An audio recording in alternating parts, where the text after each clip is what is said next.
সমবয়স্ক যুববন্ধু যুবপিঢ়ি ভাই বন্ধু মানে সমাজ সর্বপ্রথমে ক্ষুদ্র ক্ষুদ্র কলাকার হিসাবে যেহেতু আম্ভমানଙ୍କର আদি মঞ্চରେ মঞ্চা ଆସିବ বাদ পালার চতুর্থ রজনী দ্বিতীয় পর্যায়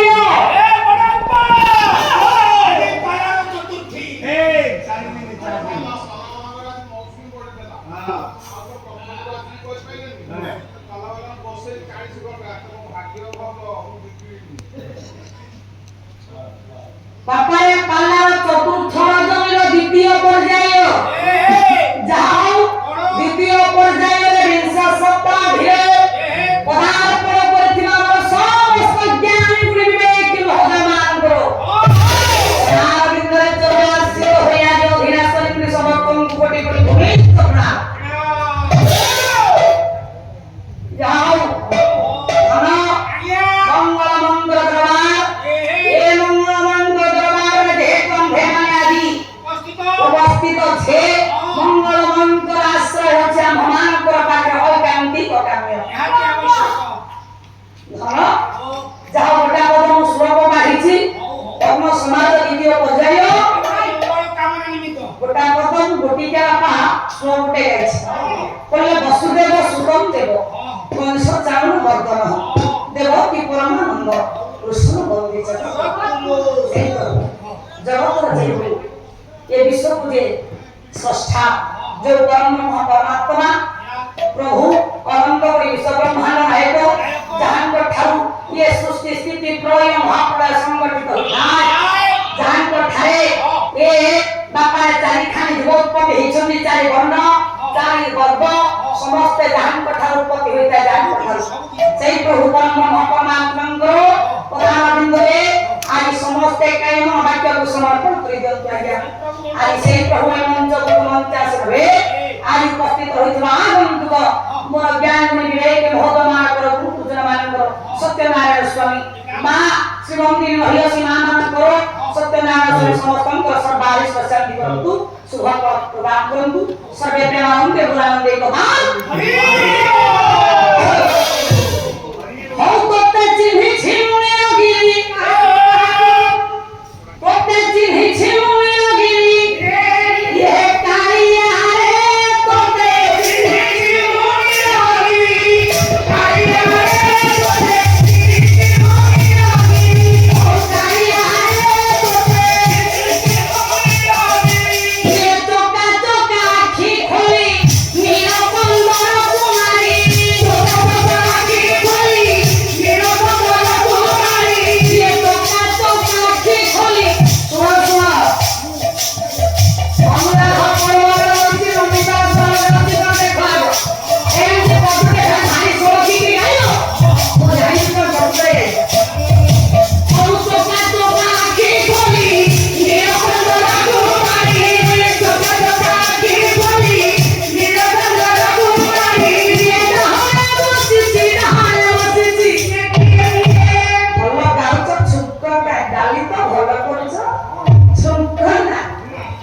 ছুট্ট সিনা দিলে খালি ঘরে খাই যাব কাই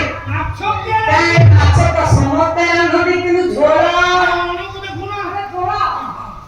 টিকে টেস্ট সিনা জানলে হব তো বাগেই টিকে রান্ধ অনেক জিনিস পনিপরিবা যোগাইছ সত রান্ধি বাচ্চা মো শিখি না ও ইয়ে চকা চকা আঁখি খোলি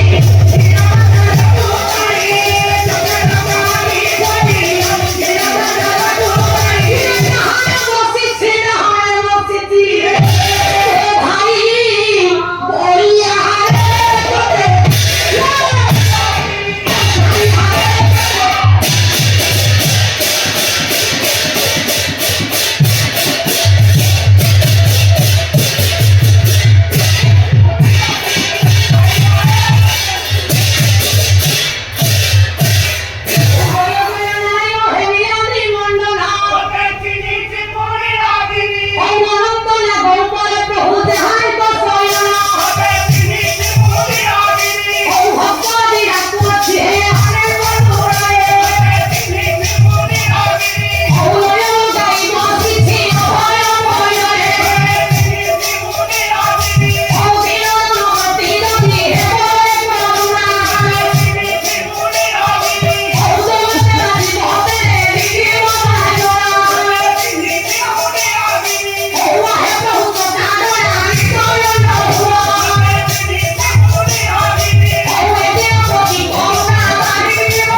ମୋ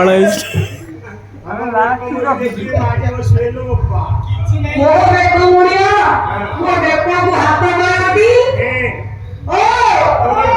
ମୋ ବେକକୁ ହାତ ମାରିବ ଅପା ତମେ ଜାଣିନ ଆଉ ତମେ ଜାଣିଛ ତମେ ଆଗ ଜନ୍ମ ହେଇଛ ମୁଁ ପଛେ ଜନ୍ମ ହେଇଛି ସବୁଠାରୁ ଅଧିକା ଖାଇଛି ମୁଁ ତମ ବେଳୁ ସିନା ମା କ୍ଷୀର ଥିଲା ମୋ ପାଇଁ ଥିଲା କଣ କହିଲ କଣ ଥିଲା ଡବା କ୍ଷୀର ଥିଲା ଆଜିକାଲି ଡବା କ୍ଷୀର ତ ଜାଣିଛ କେତେ ପାୱାର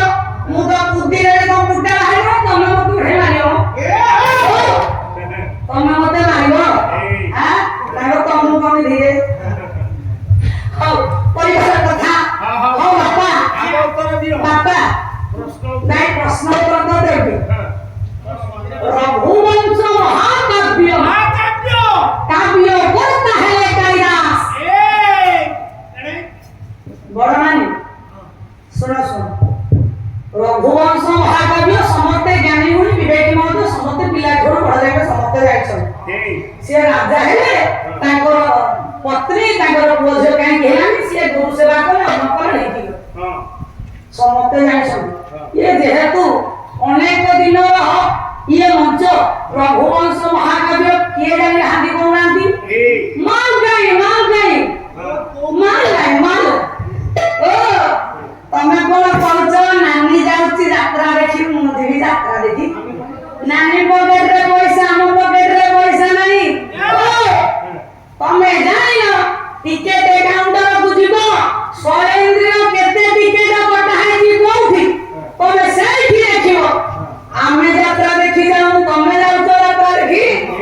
ତମ ପଇସାର କହେ ଯାତ୍ରା ତମର ଜୀବନରେ ଶୁଣ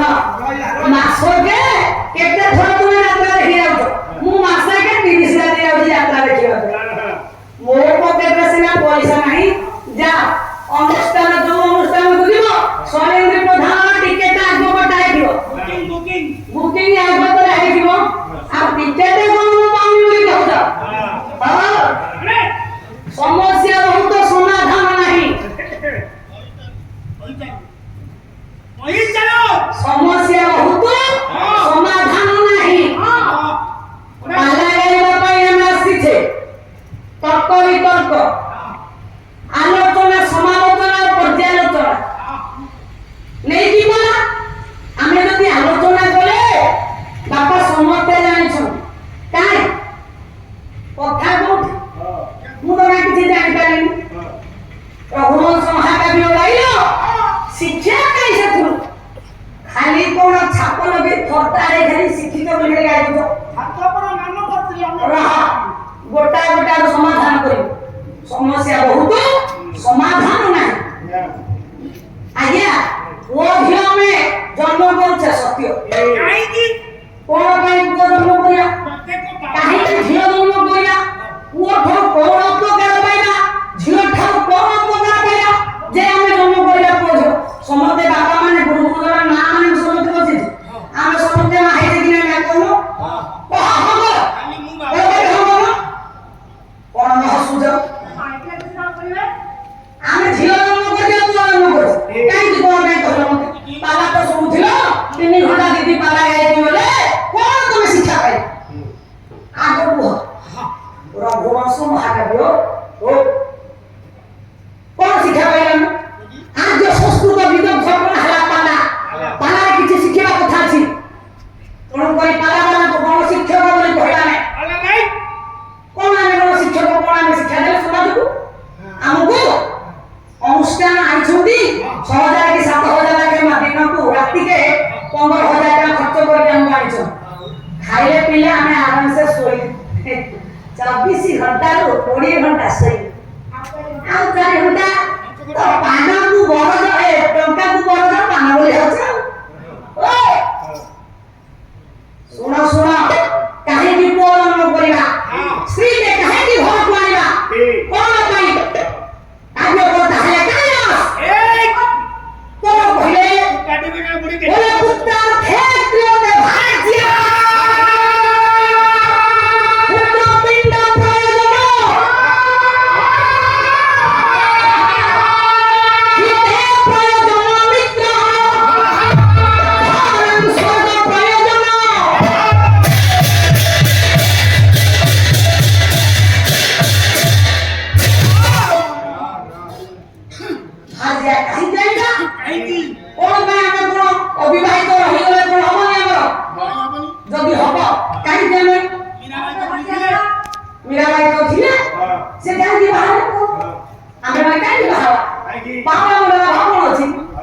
କିଛି ଲାଭ ନାହିଁ ତ ସଂସାର କରିବା ମାୟାରେ ପଡ଼ିବା ଏଇଆ କିନ୍ତୁ ନା ଜୀବନର ଗୋଟେ ଲାଭ ଅଛି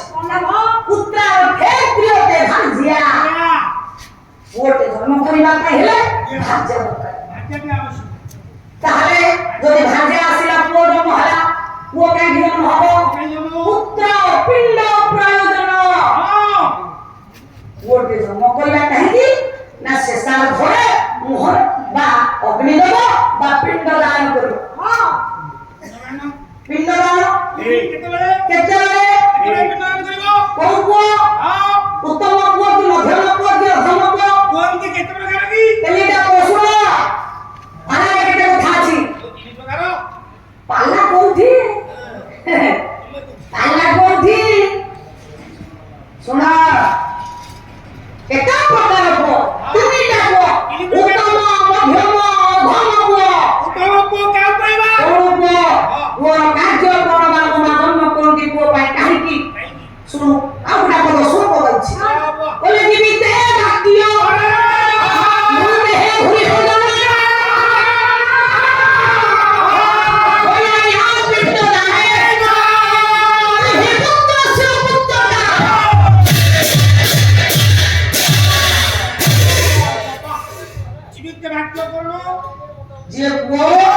জীবন্তরে বাপা বঞ্চি ଥିବା ସମୟରେ ଜୀବିତ ବାକ୍ୟ କରନ୍ତୁ ଜୀବନ ଅଛି ବାପା ମା ବାପା ବଞ୍ଚିଛନ୍ତି ଯଦି କଥା ପଦ ମଧୁର ବାକ୍ୟ ଆମେ କହିପାରେ ନାହିଁ ହେ ବର୍ଷା ଆମର ବାପା ମାନେ ଯଦି ଆମେ ପୁଅ ଜନ୍ମ କରିଛେ ପୁଅ ଯଦି ଡାକିବା ପୁଅ ରଘୁ କି ରାମ କାହିଁକି ପାଟିଟା କରୁଛ ଏଇଟା କଣ ପୁଅର ଲକ୍ଷଣ କି ନା ଜୀବିତେ ବାକ୍ୟ କରନ୍ତୁ ବାପା ଯୋଉ କଥା କହିବେ ସେ କଥାକୁ ଆଜ୍ଞା ରୂପେ ପାଳନ କରନ୍ତୁ କହିଲେ ଜୀବିତେ ବାକ୍ୟ କରନ୍ତୁ ବାପାଙ୍କୁ ଯେ ମଧୁର ମଧୁର ବଚନ କହନ୍ତି ଆରେ ମଧୁର ବିନୟ ବଚନ କହି ତ ଶିବ ଆରେ ଏ ମୁଖର ବିଷ ଅଛି ଏଇ ମୁଖରେ ଅମୃତ ଅଛି ଏଇ ମୁଖରେ ସବୁ ଅଛି ଏ କାଳୁ ଭାଇ କହିଲା ସତର ବାପାରେ ମଞ୍ଚ କହିଲେ ଭଲ ଭଲ କଥା କହୁଛ ଆ ମଞ୍ଚରୁ ଯିବା ପରେ ଝିଅ ଆସେ ଯିବା ବସିଆ ନାଇଁ କିଛି ନାହିଁ ଟୋଟାଲ କିଛି ନାହିଁ କାଲି ଆସିବ ପରା ଲାଷ୍ଟ କଥାରେ ଆସିବ ମୁଁ ସିନା ଲାଷ୍ଟ କଥାକୁ ତ ମୁଁ ଆଣିଲା ପର୍ଯ୍ୟନ୍ତ ହେଲେ ତମେ ମଞ୍ଚ ଯାକେ ଆସିବ ତାହେଲେ ତ ପ୍ରଥମ କଥାକୁ ଦେବେ ଆଉ ଆସିପାରିବେନି ଦେଖ ଆସିବା ସମୟ ସେଟା ନେଲେ ଆସିବେ ତାହେଲେ ଜୀବିତ ବାକ୍ୟ ଅମୃତ ହେ ହୋଇ ଭୁଇ ଭୋଜନ ବାପା ମରିଯିବା ପରେ ବ୍ରାହ୍ମଣକୁ ଯେ ଡାକି ଭୁଇ ଭୋଜନ ଦେବ ତାହେଲେ ଗୟା ପିଣ୍ଡ ଦାନ ଆସିଛୁ ବାପା ମରିଯିବା ପରେ ଯେ ଗୟାରେ ଯାଇ ବାପା ମାଙ୍କ ପାଇଁ ଯେ ପିଣ୍ଡ ଦାନ କରିବ ଯିବା ଅସ୍ଥି ବିସର୍ଜନ କରିବ ସେଠି ବାପା ମା ମୁକ୍ତି ପାଇବେ ଭଲ କଥା ହଉଛ ତମ ପାଇଁ ମୋର 15,000 ଲୋକ ଛାଡ଼ିଲେ ମୋ ପାଇଁ ତୋର 15,000 କାଳେ ଛାଡ଼ିଲେ ଖରଚ ମୁଁ ସୁଝି ପାରୁନି କଣ ପାଇଁ ରେ ଆପଣ କହିଥିଲେ ବାପା ଅସ୍ଥି ବା ପିଣ୍ଡ ନେଇ ଗୟାରେ ବିସର୍ଜନ କଲେ ତାପରେ ମୁକ୍ତି ପାଇବେ ବାପାଙ୍କର ଅସ୍ଥି ନେଇକି ମୁଁ ଗୟା ଗଲି ଚାରିଆଡେ ମୁଁ ସିଆଡେ ବୁଲିଲି 15,000 ଟଙ୍କା ମୋର ଖର୍ଚ୍ଚ ହେଇଗଲା ମୋ ପାଇଁ ମୋ ଯୋଗୁ କାଇଁ ତୋର 15,000 ଖର୍ଚ୍ଚ ହେଲା ଆପଣ କଣ କହିଥିଲେ ବାପା ମୁକ୍ତି ପାଇବେ ସେଥିପାଇଁ ବାପାଙ୍କର ଅସ୍ଥି ନେଇକି ସାର୍ ଦେଖନ୍ତୁ ଆଜ୍ଞା ଏ ମୁଖଟିର ବାପା ବଞ୍ଚିଛନ୍ତି ମଉସା ବର୍ତ୍ତମାନ ବଞ୍ଚିଛନ୍ତି ବାପା ତ ବଞ୍ଚିଛନ୍ତି ଆରେ ଅସ୍ଥି କଣ ନେଇକି ଗଲୁ କହୁଛୁ ବାପାଙ୍କର ଆକ୍ସିଡେଣ୍ଟରେ ହାତ ଭାଙ୍ଗି ଯାଇଥିଲା ଅସ୍ଥି ଖଣ୍ଡ ମୁଁ ବାପାଙ୍କର ଆକ୍ସିଡେଣ୍ଟ ହେଇଥିଲା ଯେ ଅସ୍ଥି ଖଣ୍ଡ ରଖି ଦେଇଥିଲା ମୁଁ ସେ କଥା ଭାବିଲି ବାପାଙ୍କ ଅସ୍ଥି ବିସର୍ଜନ କଲେ ବାପା ମୁକ୍ତି ପାଇବେ 15,000 ଖର୍ଚ୍ଚ କରି ବିସର୍ଜନ ଧନ୍ୟ ତୋତେ ମୁଁ ସାଧୁବାଦ ଅର୍ପଣ କରୁଛି ତାହେଲେ ଧନ ଗୟା ପିଣ୍ଡ ଦାନ ସୂତ୍ରୀ ପୁତ୍ର ସପୁତ୍ର ବାପାରେ ପ୍ରକୃତରେ ପୁଅ ହଉଛି ଧନ ଉତ୍ତମ ମଧ୍ୟମ ଆମେ ସମସ୍ତେ ଯୋଉ ଆଶା ଓ ଆକାଂକ୍ଷା ରଖି ପୁଅ ଜନ୍ମ କରୁଛେ କାହିଁକି ନା ଶେଷ ସମୟମାନଙ୍କୁ ପୋଷିବ ଗୟାରେ ପିଣ୍ଡ ଦାନ କରିବ ମରିବା ପରେ ମୁଖରେ ନିଆଁ ଦେଇ ଅଗ୍ନି ଟିକେ ଦେଇ ତାପରେ ପରେ ବ୍ରାହ୍ମଣଙ୍କୁ ଧରିବ ଏତିକି ଆଶା ଆମର କୋଉଠୁ ହଉ ଗଲା ଗୋଟିଏ ପଦ ବିଷୟ ତ ଶେଷ ହେଇଯାଇଛି ଆଉ ଗୋଟିଏ କଥା କଣ ଖାଲି ଅଳିଆ ତ ଅଳିଆ ବହୁତ সম্পর্ক স্বামী স্ত্রীর সম্পর্ক হচ্ছে দৈহিক সম্পর্ক ইয়ে দৈহিক সম্পর্ক যে মিলনটা ও যোଉଠି ଆମେ ସେଠି ଯିବ ନାଇଁ ତ କାହିଁ ନା ସ୍ତ୍ରୀ ଯଦି ଅଛି କଲେ କି କଣ ପିତର ପ୍ରସାଦରେ ନିରେଖି ଗୟନରେ ଶସ୍ୟ ଚାରଣେ ଗଭୀରତ ବସ୍ୟାତା କରେ ପାନସ ଧୀରେ ଦେଲା ମନ ମହିଷି ଦେଖି ଅଦ୍ଭୁତ ହେ ଦକ୍ଷିଣା ବୁଦ୍ଧି ହୋଇଲା ତାଙ୍କ ବଣା ନିନ୍ଦିଲେ ଭାଗ୍ୟ ବିଳମ୍ବନା ବସି ପଡ଼ିଲେ ରାଣୀ ଗଣ୍ଡେନି ବେଶୀ ପାଣି ନିନ୍ଦିଲେ ଭାଗ୍ୟ ମାନେ ଗୋଟାଏ ରାଜା ଆଜ୍ଞା ମୁଁ ହଉ ସମାଜ କଥା